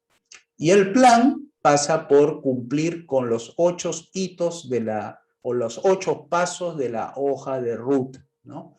La conformación de bases que ayuden a llevar esto hacia adelante: Centro de Liberalismo Clásico, Foro Liberal de América Latina, la Academia Cristiana de Ciencias Políticas, el Instituto de Libre Empresa, todas aquellas entidades que de alguna u otra manera participan desde sus ámbitos, ¿no? Luego pasamos a la conformación de las células, ¿no? De pollito, o de huevo a pollito, de pollito a gallo, gallina, y de ahí se construyen los grupos, las facciones, los movimientos, los partidos, que es lo que impulsa. Y después vienen los hitos en el camino, ¿no? Es decir, tener operadores políticos eficaces, llevar todas nuestras ideas a una agenda pública, conseguir una masa crítica, instalar en la agenda pública la discusión sobre nuestra propuesta y luego ya en la siguiente etapa ya realizar una consulta popular, una consulta por las 5 reformas para que nos habiliten las 5 reformas a partir de un referéndum. Y cuando eso se lleve a cabo, empezamos ya con el proceso de, y ese sería el sexto paso, la deslegislación, ¿no? O sea, empezar el proyecto de la eliminación de las leyes malas, el alejamiento de los tratados y acuerdos internacionales, luego la ejecución misma de las 5 reformas, para ir al paso número 7, ¿no? El paso número 7 es la de la instalación de las reformas particulares, o sea, el paso que se refiere a las personas que no lograron techar su tercer piso, o las personas que no se pudieron comprar su auto por falta de ingresos, o que las familias que quieren llevar a sus hijos a buenas universidades y ahora sí tienen los ingresos porque se lo ha dado estas 5 reformas, lo pueden completar. Esos sueños son lo que va a permitir que las 5 reformas se validen tanto en lo moral como en lo político, en lo social y todo eso. Entonces, pero eso no acaba ahí, como sabrás, Yohei, porque una vez que esto se logre, no significa que ya todos los liberales clásicos se van a su casa y con sus familias y el panorama cambió y bueno, todo se restableció y asunto arreglado. No, querido Yohei, no, amigos míos, todavía el periodo empieza, porque ahí será importantísimo que un partido como Devolución haga las veces de oposición para que cualquier gobierno que entre en sustitución de las 5 reformas no cambien las 5 reformas durante los periodos sucesivos de gobierno de aquí para adelante. Por eso que necesitamos un gran partido para sostener este cambio a lo largo del tiempo y no nos vaya a ocurrir como en el caso de Chile, que no se preocuparon por defender las reformas de Pinochet, sino más bien concedieron espacios para que la gran concertación chilena hiciera los cambios y desdibujara algunos aspectos de las líneas matrices como la reforma de pensiones para que finalmente se empezara a tocar los fundamentos macroeconómicos y Chile detuviera su crecimiento que tenía de 7-8% a 2 y 3, lo que condujo pues finalmente que ahora se encuentre en la misma situación que nosotros. Una asamblea constituyente con una nueva constitución, cambio de regla de juego, donde ya se mete el socialismo dentro de la regla de juego y ya le da facultades al gobierno para intervenir totalmente en la economía y así con las libertades ciudadanas. Eso se puede evitar teniendo un partido político que es la herramienta natural de defensa de todas las personas que amamos la paz, amamos la reflexión y todo eso. Entonces, la política es lo único que nos va a salvar de la violencia. Después de la política hay violencia y barbarie. Y eso es lo que tenemos que evitar. La política es el arte de hacer posible lo que es justo, necesario y conveniente en materia de gobierno, por medios pacíficos, reitero, por medios pacíficos. Así que ahí está la propuesta de nosotros y ahí están las 4P que justamente respondí a tu pregunta, Yohei. Si es que su persona nos lo permite, queríamos abordar, porque es propio, el aspecto de la manipulación de la opinión, porque vemos que hay una gran tendencia en lo que significa, a su vez, las redes sociales en lo que respecta a que en estas se encuentra una excelente oportunidad para expresarse libremente sin una editorial, sin un directorio que te esquematiza y te superpone una agenda determinada y que las redes hoy por hoy ofrecen nuevas y por qué no decirlo, excelentes o- oportunidades para la reflexión, pero también en su contraposición para estos manipuladores. Y ahorita ellos se evidencian de manera más concentrada y resulta como un aspecto de excitación a la población para que por un lado se le oculte y por otro lado no se ventilen ni tampoco se discuten de ninguna forma y por ningún medio todo lo que estamos charlando magistralmente en esta oportunidad. Es correcto tu diagnóstico. Los canales de comunicación tradicional, lo que vemos en los canales de televisión, las radios, los diarios de mayor circulación nacional, no están tocando estos temas que estamos hablando, que estamos analizándolo, lo estamos desarrollando, porque, bueno, pensamos nosotros que lo que sucede es que están ellos en un concierto, digamos, de intereses que se tienen que mover por donde sopla, sobre todo, los intereses económicos. Estas empresas están altamente endeudadas. Un comercio, un canal de televisión, no vive de sus propios espacios publicitarios de totalmente el sector privado. De hecho, muchos de los porcentajes de la publicidad estatal es la tabla de salvación para que estas empresas sobrevivan. Es decir, los canales de televisión vendiendo solamente espacios publicitarios al sector privado los condenaría a no crecer. Se mantendrían en su mismo tamaño y con sus mismas ventas. Pero como tienen dedos arrastrando, entonces buscan alinearse a los requerimientos del gobierno, a las editoriales del gobierno, y el gobierno, digamos, estatista, lo hacen de una manera astuta para darle los guiones, para darle las líneas políticas del gobierno a fin de que trate determinados temas y tampoco dejen de tratar lo que deben tratar los propios canales, ¿no? O sea, van a hacer destapes, de hecho van a encontrar determinadas líneas que van a interesar al público, pero son a manera de presión al gobierno por más publicidad estatal. Una vez que consiguen su publicidad estatal, una vez que la gente crea que las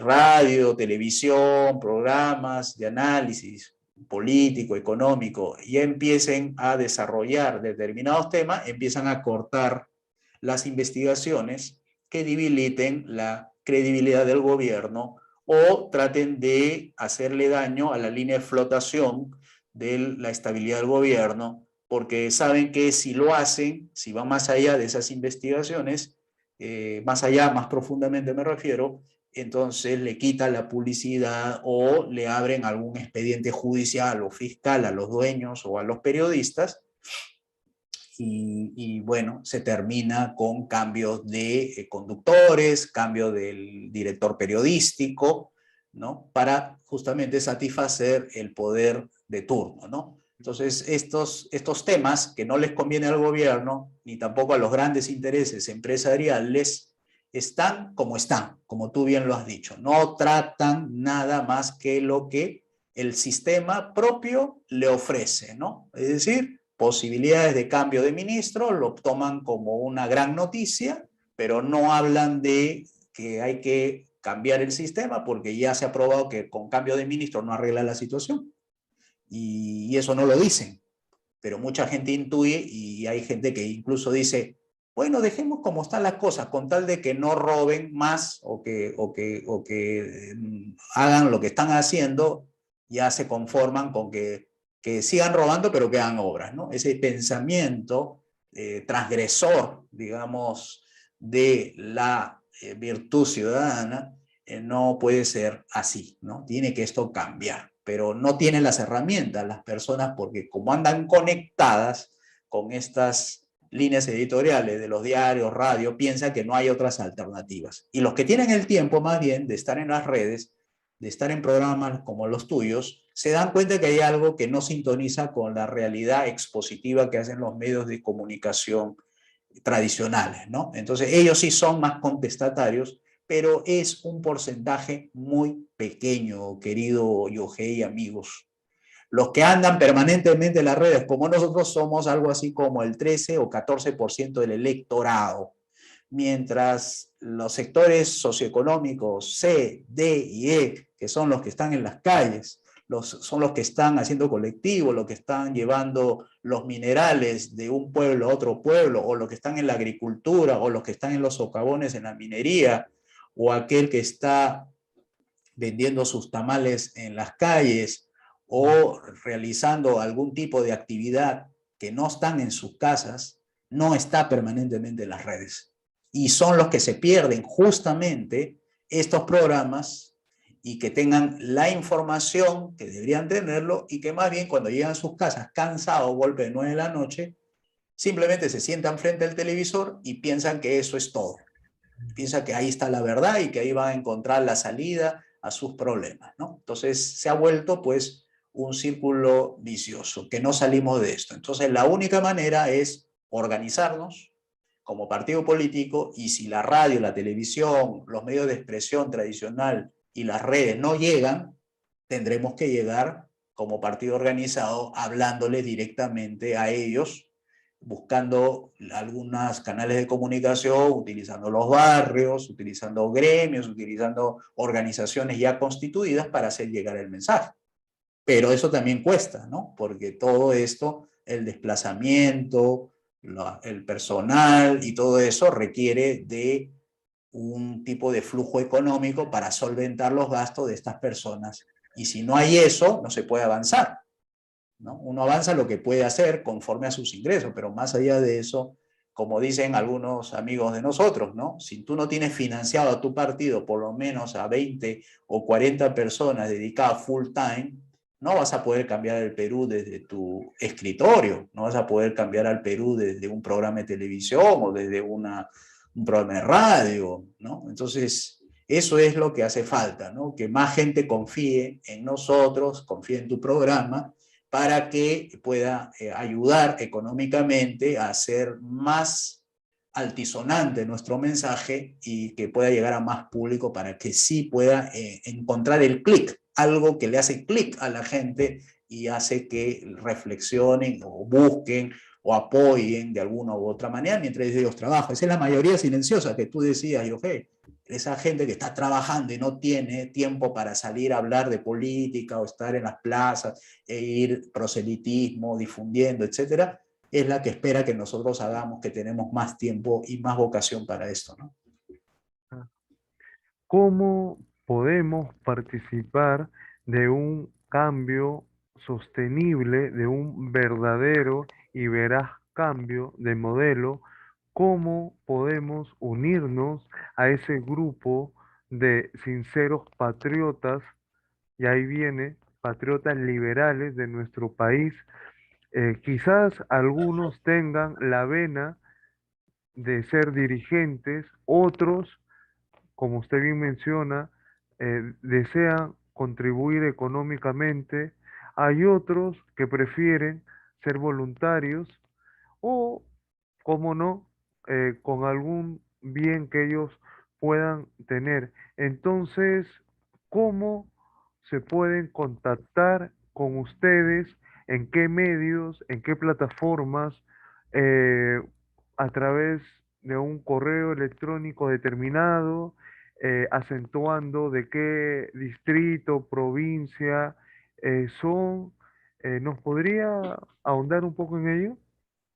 Sí, te agradecemos muchísimo, Yohei, por esta oportunidad, porque si nos ven por el canal de YouTube, es porque hay algún interés en respecto a estos temas que estamos abordando. Entonces, como no queremos ser solamente críticos y quedarnos con las lamentaciones, tienen la opción de poder hacer algo por el país, ¿no? Porque el país es de todos, y cualquier cosa que ocurra con el país nos va a afectar tarde o temprano. Lo hemos dicho también en una parte del programa. Si tú crees que la política está lejos de ti, estás equivocado. La política te va a alcanzar, y más aún la politiquería, la mala política te va a alcanzar a través de tu pérdida de oportunidades de empleo, vas a quejarte de que no encuentras buenos sueldos, de que no se te enseña bien en la universidad, de que el precio de la luz, el agua, el teléfono es una factura que está subiendo y que le echa la culpa a Luz del Sur, a Enersur, a Electronorte, a Electrooriente,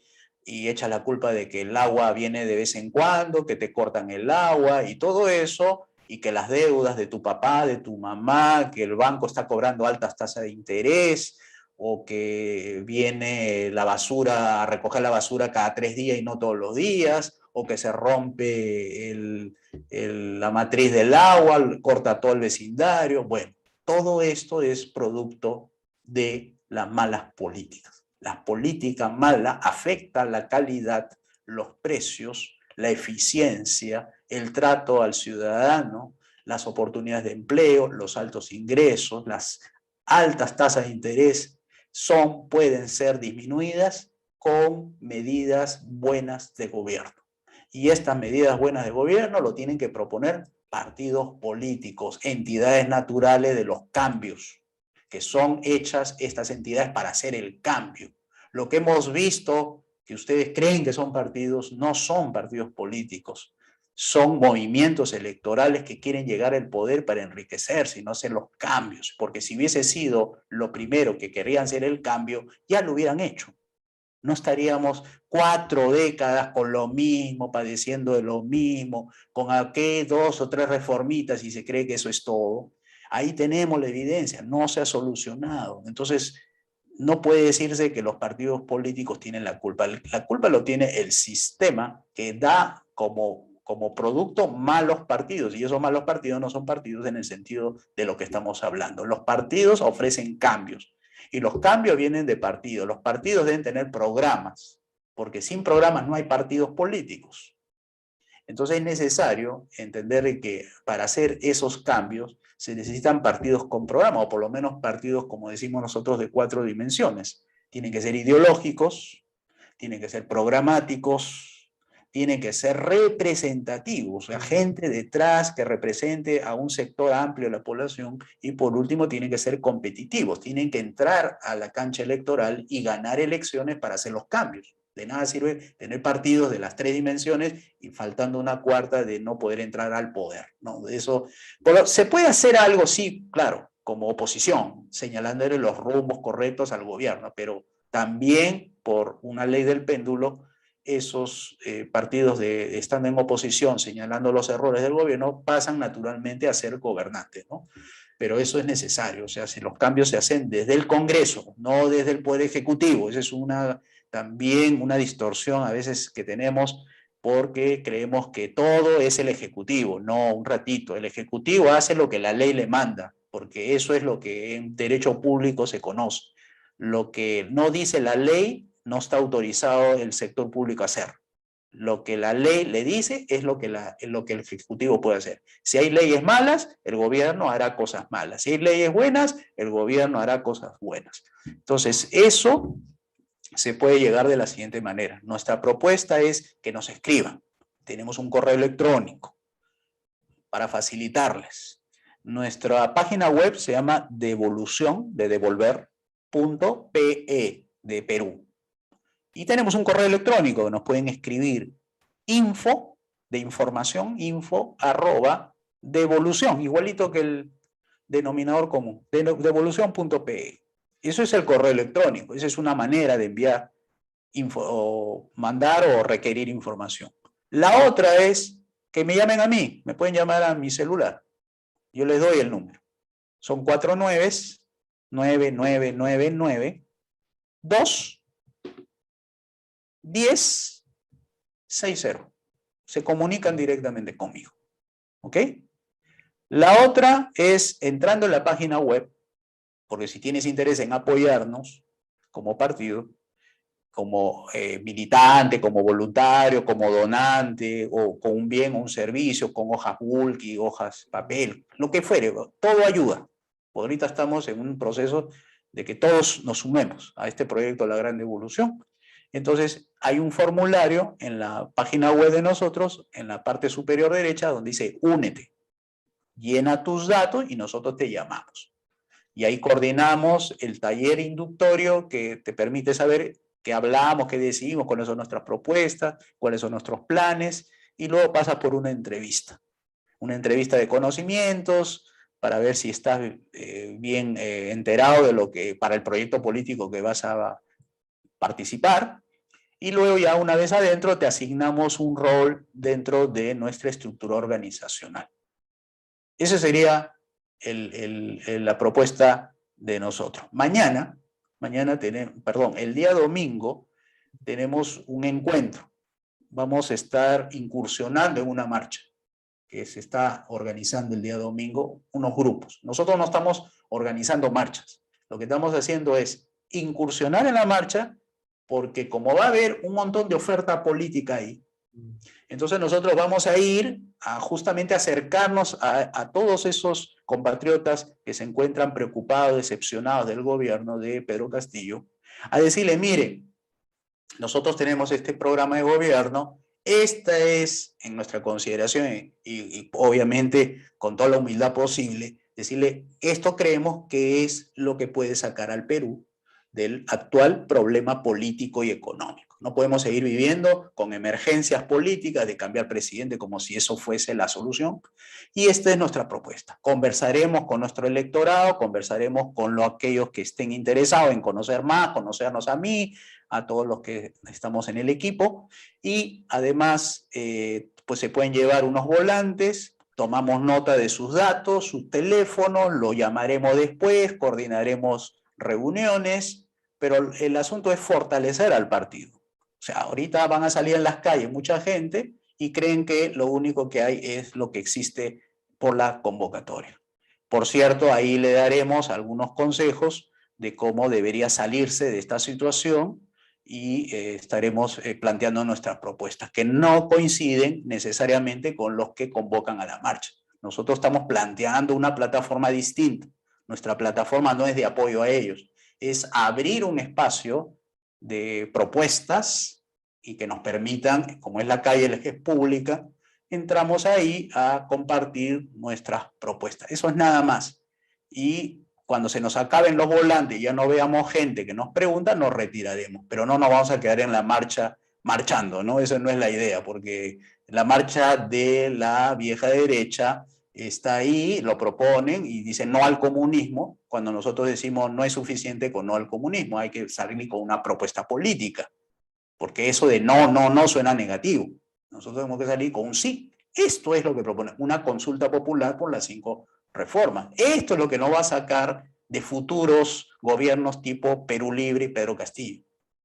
Eso es lo que nosotros estamos proponiendo. Por tanto, no compartimos todas las actividades de las propuestas de esta marcha del domingo. Nosotros incursionaremos, hablaremos, conversaremos y nos retiraremos, no nos quedaremos. Muchas gracias, Joel.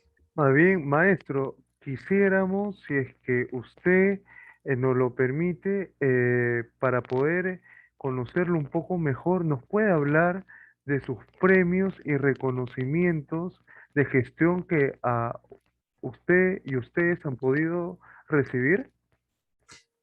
Por supuesto que los premios han sido de gestión y esto se debe a un equipo, ¿no? En los premios de gestión que lo hemos tenido junto con mi colega Miriam Ortiz, hemos podido obtener, gracias a los patrocinios de personas, empresas, equipos que han estado ayudándonos, premios internacionales, por ejemplo, de la Fundación Templeton, por ejemplo, nos dio 2 premios, 2 reconocimientos, una a las relaciones públicas y el otro a la capacitación de valores liberales, ¿no? A un mundo cristiano. Me recuerdo que hicimos un evento con pastores de bastantes iglesias a nivel nacional, trajimos a Lima de diferentes partes, de Iquitos, de La Piura, de Tacna, de Arequipa, de Huancayo, Huánuco, a Lima, para que pudieran escuchar al profesor Alberto Mansuetti por el año 2005. 3 días, se llama Free Market, Bible and Government, o sea, libre mercado, Biblia y gobierno. Invitamos también en ese tiempo John Covey, también era un autor de un libro que se llama Biblia y gobierno, también lo invitamos, al mismo Hernando de Soto para que pudiese hablar un poco de derecho de propiedad, Y hicimos 3 días, tres seminarios en 3 días y salió muy bien, lo cual nos hizo trascender a unos donantes importantes, lo cual significó un proyecto que pudimos aplicar en Iquitos y que nos dio lugar a esos premios que te he mencionado. Después otro premio de la Fundación Atlas, de Lilly, Lilly se llama la Lilly Endowment, que es la fundación que daba ese premio por la ética y valores, ¿no? O sea, los premios han estado más en la línea de ética y valores y relaciones públicas. Y unos reconocimientos también por ahí, que no eran premios, pero eran unas ciertas felicitaciones de la CONFIEP por haber logrado estos premios internacionales y por creo que eran los 15 años o los 10 años del Instituto de Libre Empresa, y la otra, un reconocimiento del Colegio de Periodistas de Loreto, ¿no? Por haber ayudado a su región en hacer llegar pues nuestra propuesta de gobierno, ¿no? Entonces son premios, digamos, que se deben más a un equipo, ¿no? Que he tenido en la honra de poder haber dirigido, y eso ha sido pues lo que ha hecho que el Instituto de Libre Empresa pudiera obtener esos premios, esos reconocimientos. Del equipo de trabajo de la SOE, la ORCA de producción y comité ejecutivo, le damos las gracias por esa apertura, recibimiento y cariño para con nosotros. Gracias, maestro. Gracias a ti, Yohei, gracias a tus seguidores, gracias a tu equipo, al comité ejecutivo de la SOBELA Orca. Y bueno, esperamos que todo esto que hemos conversado se pueda plasmar en algo que sea tangible en el progreso, para que nuestro querido Perú pueda ser un país grande, como nosotros tenemos como misión hacer esto de la derogación de las leyes malas, etcétera. Visualizamos que nuestra organización va a transformar al país para llevarlo a ser potencia mundial.